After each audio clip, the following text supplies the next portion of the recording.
ဒါမို့ချက် GPT မေးမလား YouTube ကပို့သေးချာအတိအကျပါတယ် ချက် GPT နဲ့မေးလို့ရပါတယ် ချက် GPT ကသိပါမယ် ရွှေဘယ်လိုလုပ်လဲလို့ အဲ့ဒါ तू ကဗီဒီယိုမပါဘဲနဲ့ तू က စာနဲ့ပြောပြလိုက်မယ်လေ စာရင်းနဲ့ပြောပြဗီဒီယိုပါတော့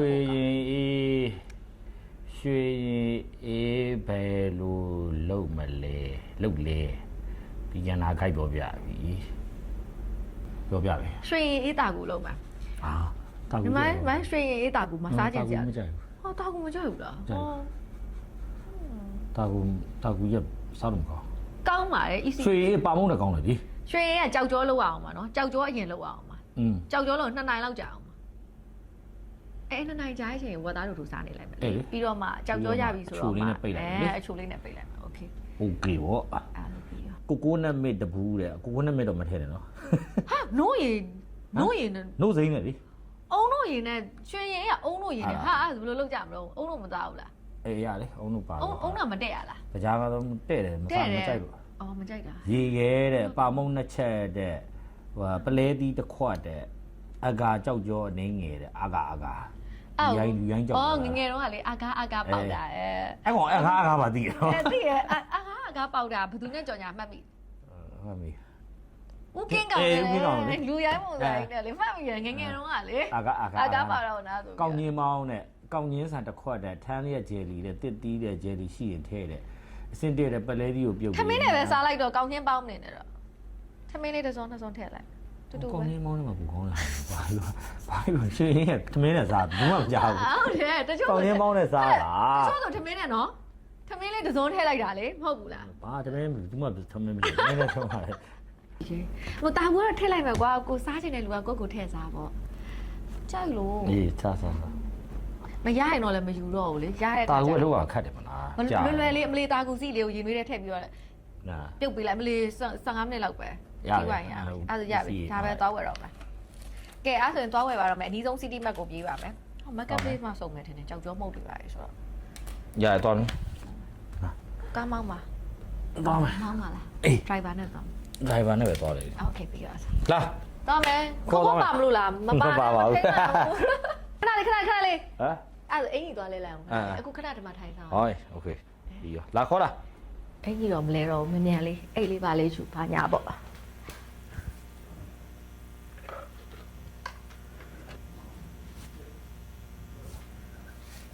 โอเคကျိန်အိတ်လေးနဲ့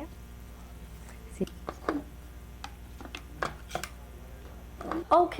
သွားလို့ရပါပြီ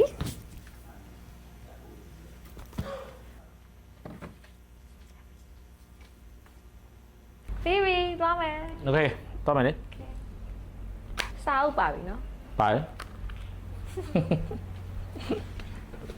တိုက်ညင်ပါ ဟေးဖနာကြီးကချက်စေ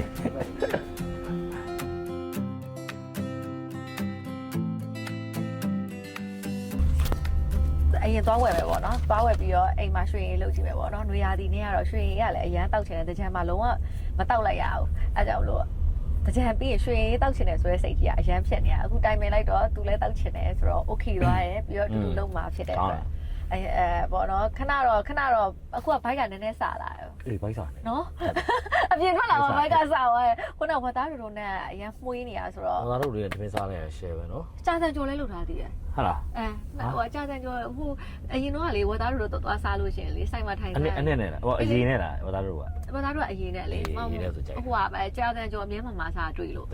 လိုမမဲလှုပ်ထားပေးတာစားထမင်းနဲ့စားလဲရတယ်ထမင်းလည်းရှိတယ်ထမင်းလည်း ဟိုအချင်းရှိရမလား အချင်းကိုဆက်ရမယ် ဟောရ အချင်းကိုဘာလို့ကိုဆက်ရတာတိလားဘာအဆက်မစားနိုင်အဆက်မစားနိုင်အောင်ဆိုတော့အဲ့လိုလိုတလောက်လေးအဲ့လိုငုတ်သီးစိမ်းလေးဘာညာပေါ့အဲ့လိုမျိုးထည့်ပြီးတော့လုပ်ရမှာမကြီးရည်ရဲ့ငုတ်သီးစိမ်းရဲ့ငုတ်သီးစော့ရဲ့အဲ့လေးအဲ့မလိုပါဘူးအချင်းနီလေးနဲ့ဆိုပြီးပြီ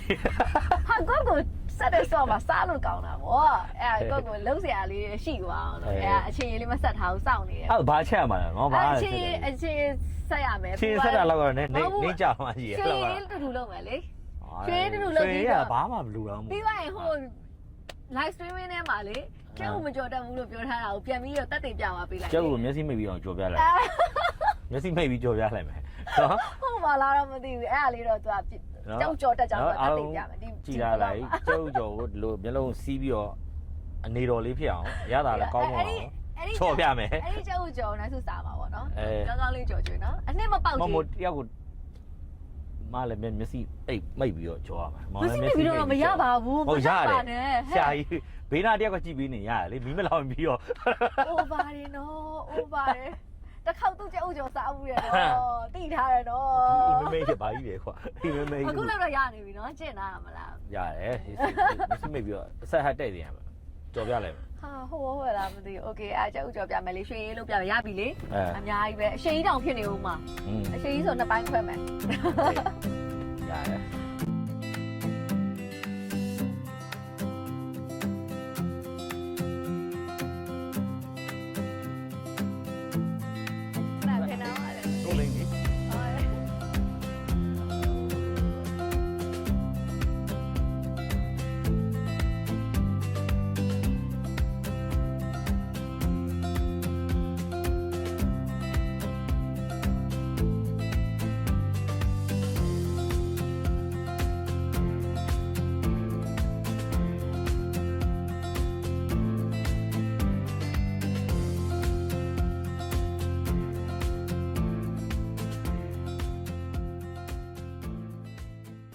တကယ်လို့အုံတို့အရင်များတာမကြိုက်ဘူးဆိုရင်400 ml လောက်ပဲထည့်လို့ရပါတယ်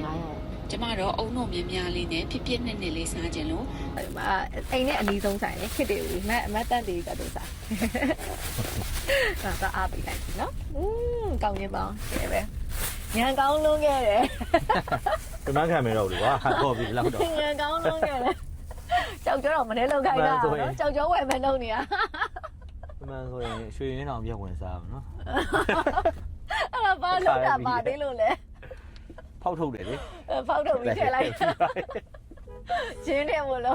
ဟုတ်တယ်ဒါရည်လာလောင်းတာ6စွန်းလောက်ထည့်များရများလို့ချိုးတယ်1 2 3 4 5ဒီသား60ပါ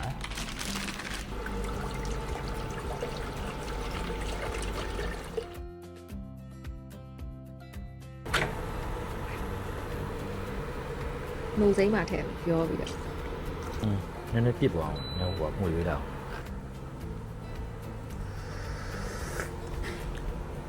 နော်တော်ပါနော်โอเค share ငေါပါအဲ့နည်းနည်းအေးခံလိုက်ပူစီပေါင်းတွေဖောက်လို့ရအောင်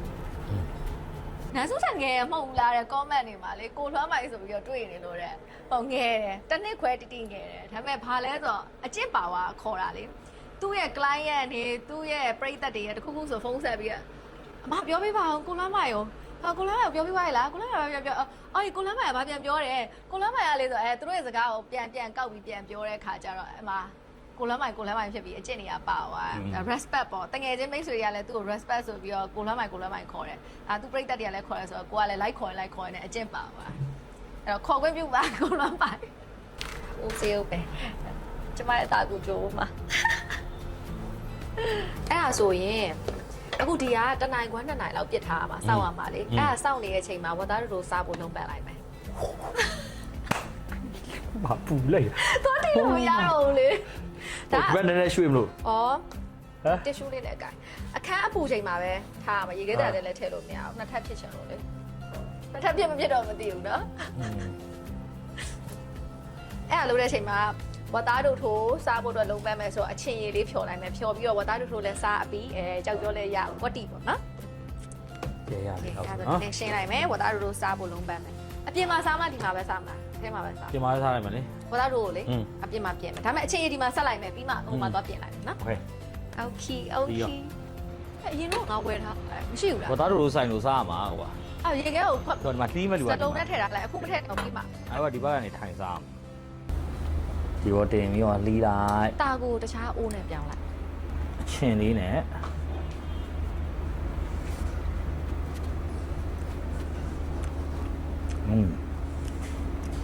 ဒါဟာစားနေပြီလားဟာကောင်းလားကောင်းတယ်ဟုတ်လား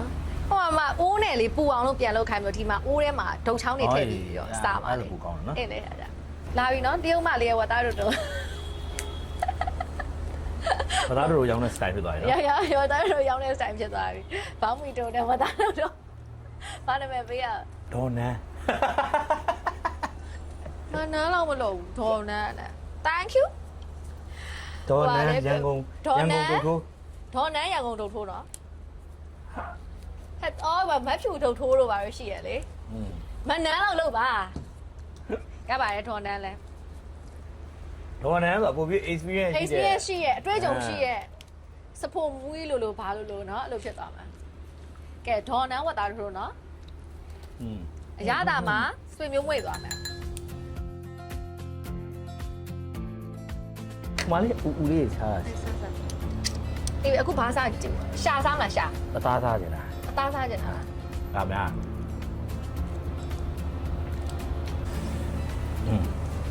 တောင်း ခေါင်းလား ဟောအချင်းရင်းနဲ့ကွက်တိပဲเนาะရှယ်ပဲ ရှယ်အကြည့်မွားပါဟိုးမှာ တတအရင်မလောက်တော့နူးညံ့နေရလဲဆိုတော့ထိုးလို့တော့မရတော့ဘူးချိန်မွားသွားရောရှာလေးရပါပြီရှာရွက်ကလည်းလူးဖတ်နေရပဲတီးရတိရတော့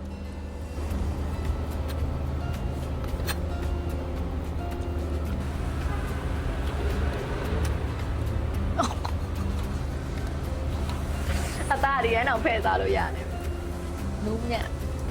လမ်းမေးဈေးဆိုင်လေးလို့ပြောလေကြည့်ရပါဟိုသားတို့ရှိုးဆိုင်လေးလို့မျိုးလှုပ်ထားတာ ဖန်တီးသားတော့အရေးလေးနဲ့ဒါလေးကိုဒီလိုမျိုးလေးအိုးအကြောင်းတော့ညနေကြရင်သွားစားသလိုလေးကွာတောက်တက်တော့ဆိုရင်ညနေစေးကြောင်မြောင်းထဲမှာဖေဝါဆင်ဝါသားတို့သွားကြိတ်ရှယ်ပဲဆောင်းဒါဒီတော့ပုံကောင်းနေပါလေဗျအချင်းကြီးအနီရောင်အချင်းကြီးလေးထည့်လိုက်ဟုတ်မှာ အာ ရှယ်ပဲမှာတကယ်ကောင်းလား ပင်မအကျိုးနဲ့သွားပြီးတော့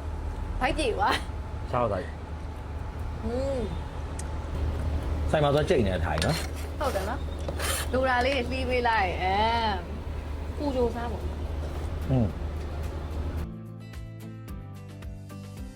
ဘာသားတုံလို့စားပြီးစီရစ်သွားလို့ပြန်နှိုးလာတယ်ဆိုဖာမှာအိတ် မရတော့ရမ်းလိုက် မရဘူးရွှေရေးလေးတော့ပြီးအောင်လုပ်လိုက်ပါ စားလိုက်တာ ခမဲတစ်ဘက်ကမမပြီးလေစား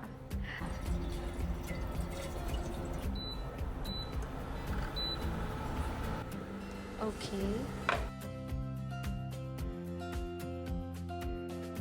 ဒါတော့ခဏလောက်ထားကြောက်ကြောပေါ့နော်သူလှီးပါမယ်ဒီလိုပဲလှီးရမယ်နော်မ you know နှစ်ထပ်ဖြစ်မဖြစ်သေးတယ် အထက်ကရေးအောင်ကြောက်သေးတယ်လို့မင်း ။ဘာမှရနေပြီထင်တာပဲအပေါ်ကနေကိုင်ပြီးတော့မာတောင်းတယ်။တောင်းလေးတစ်ခုပြီးကြည့်လိုက်။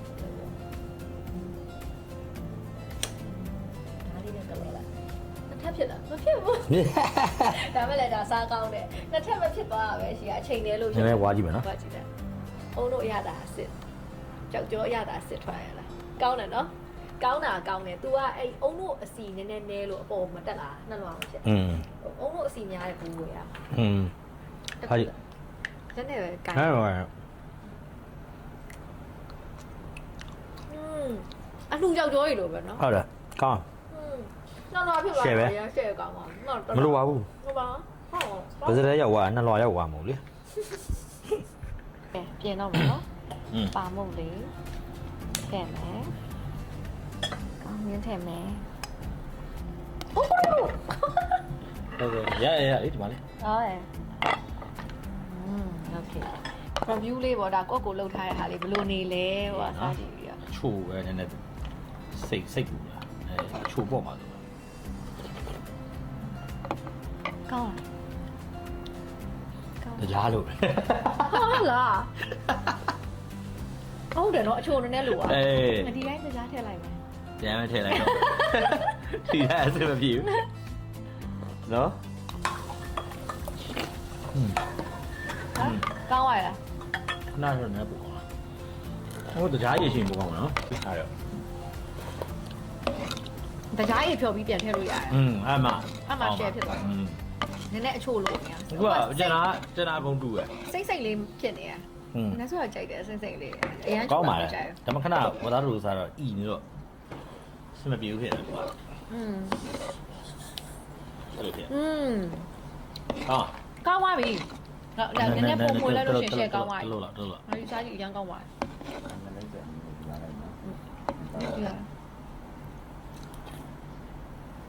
နော်ကြားလေးပျော်သွားကောင်းပါပြီနော်ရှယ်ပဲအေးအေးလေးနဲ့လေ ကောင်းပါ ကောင်းပါပြီ ဟာလေ ပြီးပါကဲပြီးပါဘောနော်ဒီနေ့ vlog လေးရတော့ဟာပြောမှာ ဝါသားတို့ရဲ့ရွှေရင်အေးရဲ့နှစ်ခုလုပ်တဲ့ vlog လေးပဲဖြစ်ပါတယ်တော်တော်များတော့စားပြီးတော့အီးနေပါပြီ